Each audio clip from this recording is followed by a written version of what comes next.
정말 주님 한 분만으로 충분합니다. 오늘은 주님 한 분만으로 충분합니다 라는 주제로 말씀을 나누겠습니다. 전도는 불신자에게 예수 믿고 구원받으라는 복음을 전하는 것입니다.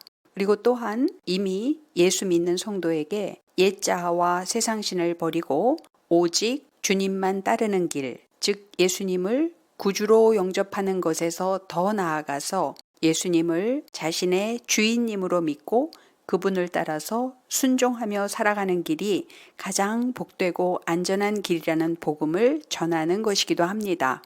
주님께서 우리 마음 안으로 들어오시면 주님은 우리 마음 바친 땅을 파서 우리 마음 속에서 돌과 같은 굳은 마음을 제하십니다. 에스겔서 11장 19절로 20절 말씀. 내가 그들에게 한 마음을 주고 그 속에 새 영을 주며 그 몸에서 돌 같은 마음을 제거하고 살처럼 부드러운 마음을 주어 내 율례를 따르며 내 규례를 지켜 행하게 하리니 그들은 내 백성이 되고 나는 그들의 하나님이 되리라.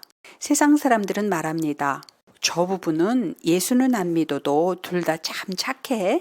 저들은 아마 평생 싸울 일도 없을 거야. 서로가 잘 맞춰주니까. 그러나 실상은 그렇지 않습니다.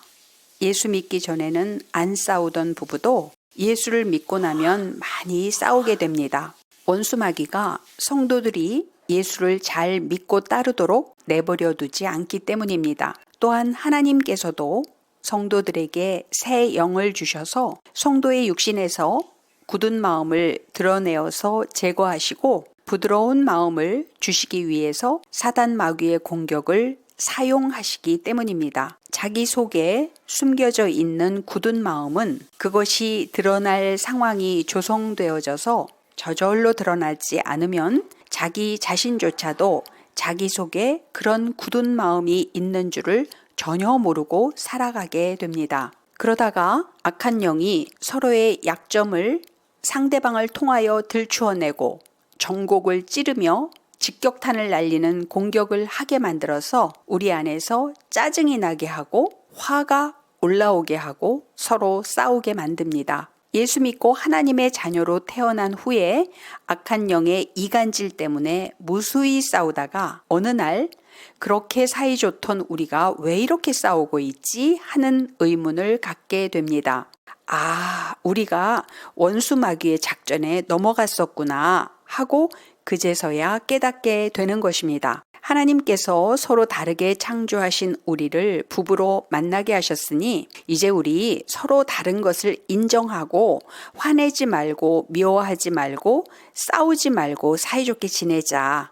이렇게 화해를 하면 화평을 이루게 됩니다. 골로새서 3장 15절 말씀. 그리스도의 평강이 너희 마음을 주장하게 하라. 너희는 평강을 위하여 한 몸으로 부르심을 받았나니 너희는 또한 감사하는 자가 되라. 그러면 부부간에 싸움이 줄어들고 서로 용서하고 사랑하고 하나됨으로 말미암아 원수마귀가 더 이상은 견디지를 못해서 떠나가고 결국에는 주님께서 처음부터 우리 가정을 향하여 계획하신 그 가정 천국이 이루어지게 되는 것입니다. 예수 믿지 않는 사람은 아직 영적으로 태어나지도 않은 상태입니다. 그래서 일단은 영적으로 태어나야 합니다. 그런데 사단 마귀의 부추김으로 인해 열심히 싸우다가도 훗날 자신들이 마귀들의 장난질에 휘둘리고 있다는 것을 깨닫고 돌이켜서 화목해지게 되는 것입니다. 우리 안에 굳은 마음,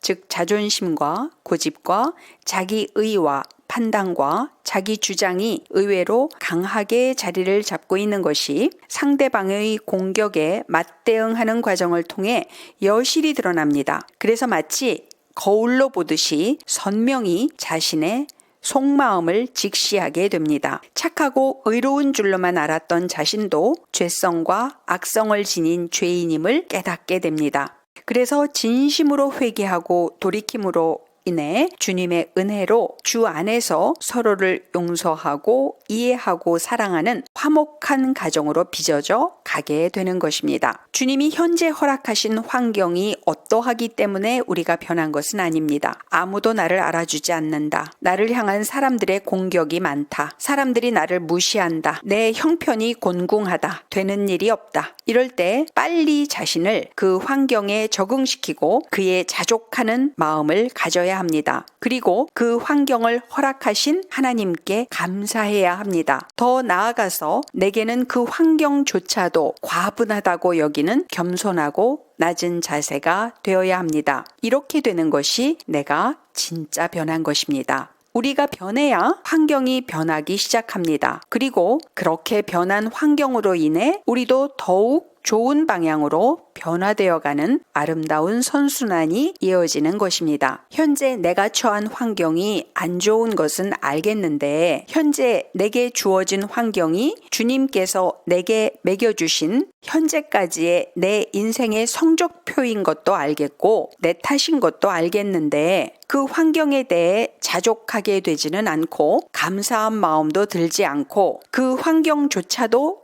내게는 과분하다는 생각까지는 들지 않는 불만족스러운 상태라면 나는 아직 변한 것이 아닙니다. 주님을 얻으면 다 얻은 것이고 주님을 잃으면 다 잃은 것입니다. 세상은 얻어도 좋고 잃어도 좋으나 만일 세상을 얻는 만큼 주님을 잃어간다면 세상을 포기하고 주님을 얻는 것이 천배 만배 복된 소득인 것입니다. 주님은 세상 모든 것들의 소유주이시기 때문에 우리가 주님을 얻으면 세상 전체를 얻은 것과도 같은 것입니다. 주님 안에서 인내하는 것은 힘이 덜 듭니다. 한숨도 안 나옵니다. 주님은 우리에게 안정감을 주시는 든든한 백그라운드이십니다. 스스로에게 이렇게 자문해 보시길 바랍니다. 너 낮아졌니? 나는 아무것도 없어. 내 주위에는 나를 도와줄 사람이 아무도 없어. 사람들이 나를 마구 무시하고 나한테 심한 모욕을 주는 말을 해. 그런데 내가 어떻게 낮아지지 않을 수가 있겠어? 이것은 올바른 대답이 아닙니다. 나는 아무것도 없어. 내 주위에는 나를 도와줄 사람이 아무도 없어. 사람들이 나를 마구 무시하고 나한테 심한 모욕을 주는 말을 해. 그런데도 내 마음은 전혀 상하지 않고 편안하게 받아들여지고 그 사람들이 오히려 불쌍하게 여겨지고 그들에 대해서 미운 마음이 전혀 안 들어. 이것이 올바른 대답입니다. 또 이렇게 자신에게 자문해 보십시오. 너 믿음 있니? 나는 집도 없고 돈도 없고 건강도 없고 친구도 없어. 그러니 내가 주님을 믿지 않는다면 어떻게 살아가겠어? 이것은 올바른 답이 아닙니다.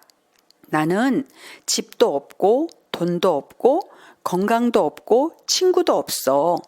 그런데 내 마음은 평안해. 지금의 상황도 주님께 감사해. 하지만 주님께서 앞으로 나를 지금보다 훨씬 나은 상황으로 인도해 주실 것을 확신해. 이것이 올바른 답입니다. 주님께서는 우리의 삶 가운데서 끊임없이 우리에게 질문을 던지십니다.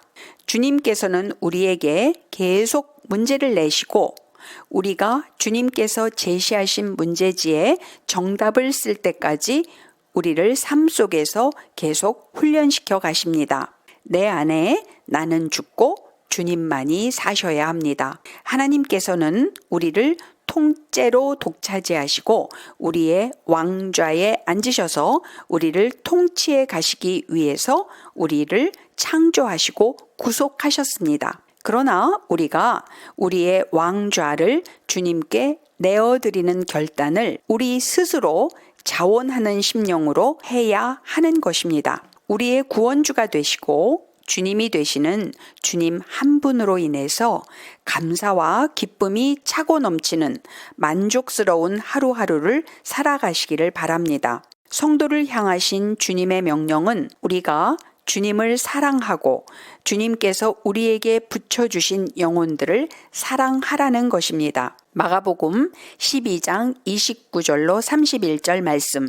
예수께서 대답하시되 첫째는 이것이니 이스라엘아 들으라. 주 곧 우리 하나님은 유일한 주시라.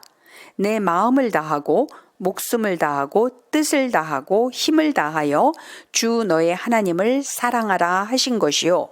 둘째는 이것이니 내 이웃을 내 자신과 같이 사랑하라 하신 것이라. 이보다 더 큰 계명이 없느니라. 우리가 하나님을 사랑하고 이웃을 사랑하는 삶을 실제로 실행하려면 세상 낙에 취해서 붕붕 떠서 살던 우리가 안전하게 땅에 착륙을 해야 합니다. 그런데 경착륙하는 것이 두렵고 아쉬워서 연착륙을 선택하더라도 착륙이 되기만 하면 좋은데 실상은 연착륙을 하려고 빙빙 돌다가 보면 결국은 착륙을 하지 못할 수도 있는 것입니다. 귀신이 귀신같이 알고 세상으로 끌고 올라가 버리기 때문입니다. 그래서 세상 신을 붙들었던 줄을 딱 끊어버리고 경착륙을 하기로 과감하게 결단을 하고 감행을 하는 성도가 지혜로운 성도입니다. 예수 믿고 구원받고 그리스도의 장성한 분량에 이르기까지 자라가서 천국에 이르는 길은 해주어란 길은 없고 평탄한 길도 없습니다. 안전한 길도 없고 쉽고 편안한 길도 없습니다. 수많은 연단과 고난과 대가 지불과 질병과 가난과 박탈과 사고와 상실과 실패를 경험하지 않고는 우리의 믿음이 성장하여 진주문 안으로 새 예루살렘 성 안으로 들어가는 것은 불가능할 수도 있습니다. 이런 고난들을 겪지 않고 구원받을 수 있는 길이 있다면 성령 충만하여서 세상을 배설물같이 여기고 단칼에 세상을 끊어버리고 옛자아를 파쇄하고 무소유를 선포하고 주님의 사랑의 품 안으로 쏙 들어가서 주님께 무조건 순종하며 살아가는 그 길밖에는 다른 길은 없는 것입니다. 빌립보서 3장 8절로 9절 말씀. 또한 모든 것을 해로 여김은 내 주 그리스도 예수를 아는 지식이 가장 고상하기 때문이라. 내가 그를 위하여 모든 것을 잃어버리고 배설물로 여김은 그리스도를 얻고 그 안에서 발견되려 함이니 내가 가진 의는 율법에서 난 것이 아니요 오직 그리스도를 믿음으로 말미암은 것이니 곧 믿음으로 하나님께로부터 난 의라. 주님을 내 영 안으로 모셔드려서 주님과 내가 한 영이 되어서 나의 일거수일투족을 오직 주님의 뜻과 계획과 목적과 인도하심만을 따라서 움직이며 주님과 연합이 되어서 좁은 길을 걸어가서 좁은 문으로 들어가는 그 길 하나 외에는 다른 길은 없는 것입니다.